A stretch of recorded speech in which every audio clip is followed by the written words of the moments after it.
All right, let's talk about balance, damage over time in a PvP arena situation.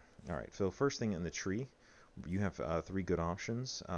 So most of your classes will not have a disassailable because none of your like your jug classes and that sort of thing won't have assailable. That debuff looks like this. It's that assailable right here. It causes them to take 7% more damage. And also, you're going to want to apply that force suppression. All of the classes, I'm sorry, all of the choices at this level apply that force suppression. And this is the only one that applies to saleable. So like jugs won't, most of your marauders won't, combat won't, carnage won't, concentration won't, and fury will not. Um, so you need that saleable. However, your other good ones will concealment, both your scoundrel specs, and I want to say the sniper specs, two of your sniper specs, not the marksman.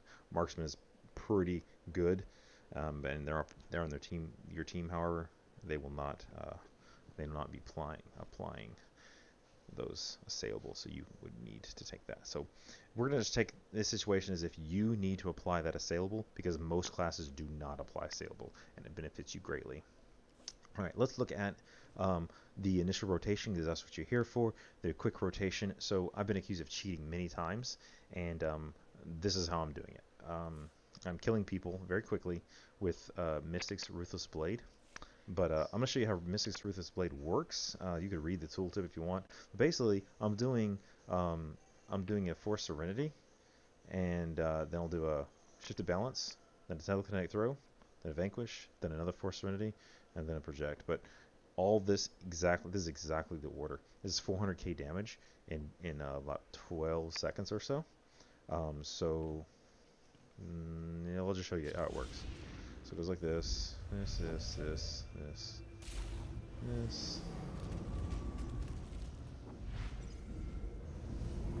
and there it is.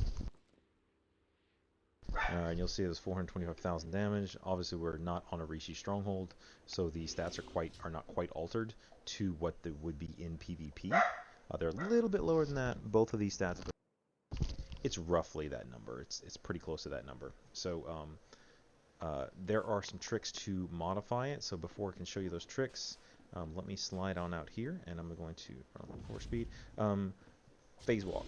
Make sure in phase walk, like if you're using this class, you need to be using that phase walk because you're stunned or whatever. Keep in mind that you can be stunned. While you're stunned, you can still force phase walk out. That is a very effective method of getting out of combat and well, you're still in combat, but you're out of danger, imminent danger, especially those close melee classes. Also, keep in mind that you have a little bubble flash. You want to use that because it will stun them, and so as long as they're not taking damage, man, they are stunned, and it's a really nice stun for those, especially melee classes who just like to leap on you and love to like just global sages. That prevents them from globaling you quite as fast. They still might, but um, alright, need another 21 seconds for that to cool down. So what you can do is for your big massive opener, people are going to be using the defensives, okay? They're going to use them. So what I want you to do is go ahead and skip your boosters. All of the booster abilities. I'm talking your mental alacrity, your force speed, and your force potency. Skip them your first round. So that's what I'll do sometimes, especially if I know they're a good player and they're gonna burn their defensives. So check this out. So let me pretend they're burning their defenses, and I'm just gonna skip all the boosters, hit it.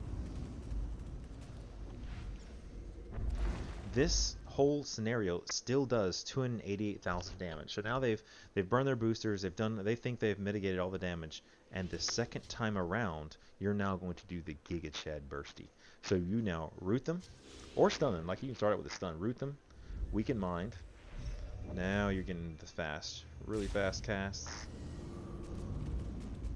Until I can throw a second Force Serenity and then pop them out. So that character is dead. I mean, there's not a whole lot they can do. You do 400,000 damage to them, and if anybody else is damaging them at the same time, they're dead anyway. So it's pretty much you're gonna kill the first player.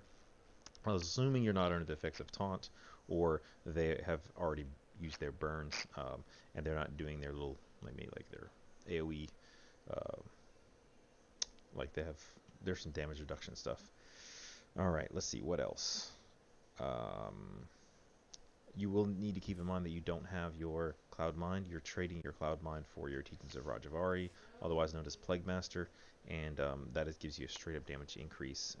If you come up to a 1v1 scenario, let's say you're at the end of the fight, like everything's running around, save your mental alacrity for two reasons. One, if you need to cool off, heal very quickly, it will reduce your benevolence, which it destroys your force, but it reduces your benevolence by to a 1.1 second cast.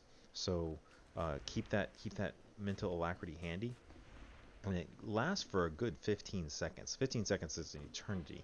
Uh, so a minute 50, that's much longer than an eternity. So you're usually going to use this once, maybe twice in a PvP arena, probably only once. So be careful when you're going to use it. That's when you're getting your 2 in a row, and try to guarantee that you're going to use that mental alacrity when they're going to die, and not before then.